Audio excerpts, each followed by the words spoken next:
po jako akawuwo. Tulina okuteekawo enteekateeka. Olunaku olwaleero ababaka akakiiko ka Paalamenti ak'ebyamateeka ka Parliamentary Committee on Legal and Parliamentary Affairs basisinkanye abakulu okuva mu kakiiko akavunaanyizibwa ku by'okulonda mu ggwanga aka Uganda Electoral Commission okutanya ku nsonga y'okulonda obukiiko bw'abakyala okwayimirizibwa gye buvuddeko nga kuno kwalina okubeerawo ng'ennaku z'omwezi 7 omwezi guno okossaako n'ensonga endala ezigenda mu maaso mu kakiiko k'ebyokulonda.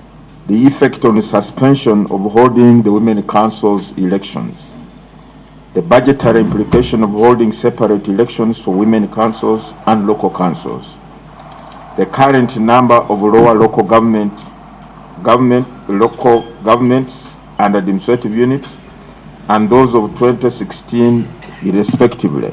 Wabaddewo ebintu bisatu bine ebivuddeyo ng'ate byennyamiza nti ekisooka obukiiko bw'abakyala mandate yaabwo eggwako mu mwezi ogw'omunaana naye tewali ssente zitegeka kulonda ku bukiiko obwo.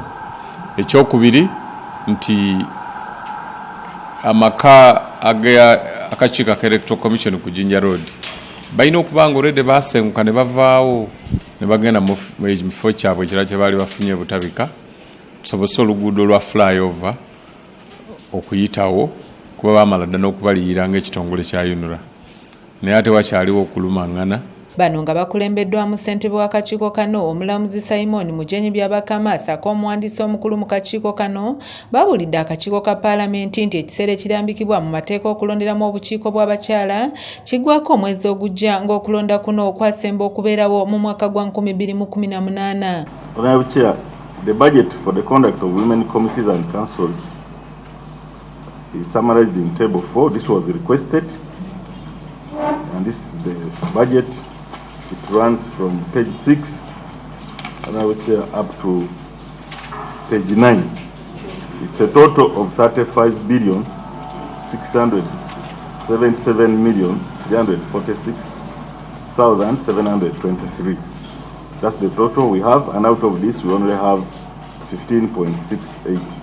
Okusinziira akakiiko k'ebyokulonda akakiiko keetaaga ensimbi obuwumbi 35 n'obukadde 600 wabula nga ku zino obuwumbi 15 n'obukadde 600 ze ziriwo ekiraga nti wakyaliwo omuwaatwa gwa nsimbi obuwumbi 20 bulambirira. Ssente zaatuubwa mu bajeti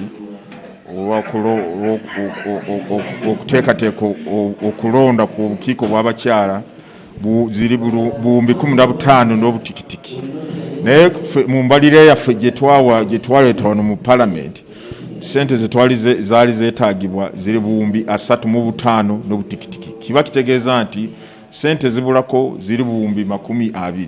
Bano balambisa engeri omutemwa gw'ensimbi guno gye gugenda okusaasaanyizibwamu okugula ebikozesebwa mu kulonda bye bagambye nti ensangi zino biri ku bbeeyi ya waggulu okwossako n'ensonga endala we basinzidde okusaba akakiiko ka Paalamenti okutuna mu nsonga y'okwongera ku mutemwa gw'ensimbi eziddukanya emirimu mu kakiiko k'ebyokulonda okubaako kye kakola okulaba ng'okulonda kw'obukiiko bw'abakyala kubeerawo okwossako n'ensonga endala. Etteeka ligamba nti Electoral Commission erina okubeera na returning officer oba office mu buli district yonna eya Uganda gattako na cities tulina okubeera na offices kati wetwogera kati tetulina yadde ekizimbe ekibalibwanga ekyaffe ng'akakiiko k'ebyokulonda. Abakakakiiko ka Paalamenti kano bookyezza abakulu mu kakiiko k'ebyokulonda ebibuuzo ssaako okwemulugunya ku nsonga ezitali zimu omuli ensonga y'akakiiko kano okufuna ekitebe ekijja, ensonga eziviirako okwongezayo okulonda kw'obukiiko kuno zeegambye nti zeesigamiziddwa ku birubya b'ekibiina ki NRM okwossaako n'ebibuuzo ebirala. The IGG says is investigating because you were about procure a wetland. That's what the IGG said, and even I was with there on one of the television stations. He said you people were even attempting to get the president to stop her from investigating.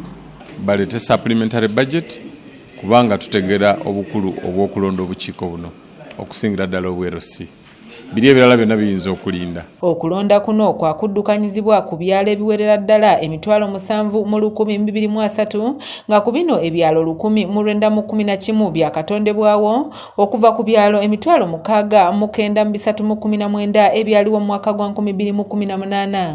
Naffe kyetwasalawo kyokole kintu kyalina okukolebwa nti okulonda kw'obukiiko kw'abakyala tusooke tukuyimirize mpaka bwe tunajongoola tunalondolola ensonga ezikwata ku ssente ezeetaagibwa. Mu mbali y'omwaka gw'ebyensimbi guno gwa 2022-2023 akakiiko k'ebyokulonda kali keetaaga ensimbi obuwumbi 266 n'obukadde 207 okuddukanya obulungi emirimu gyako, wabula nga kaweebwa obuwumbi 146 n'obukadde 3 ekirekawo omuwaatwa gwa buwumbi 119 n'obukadde 97 ng'okusinziira ku bakulu mu kakiiko k'ebyokulonda beetaaga ensimbi obuwumbi 7 n'obukadde 2 okulabirira abakozi mu bibuga ne districts empya ebyakatondebwawo, ensimbi obuwumbi 3 n'obukadde 10 okuddamu okulonda mu bifo okulonda gye kwasazibwamu mpozi n'okutambuza emisango egyawabirwa akakiiko kano, wabula nga ku zino baweebwako obuwumbi 2 bwokka ekirekawo omwaganywa gwa kawumbi kalamba n'obukadde 10.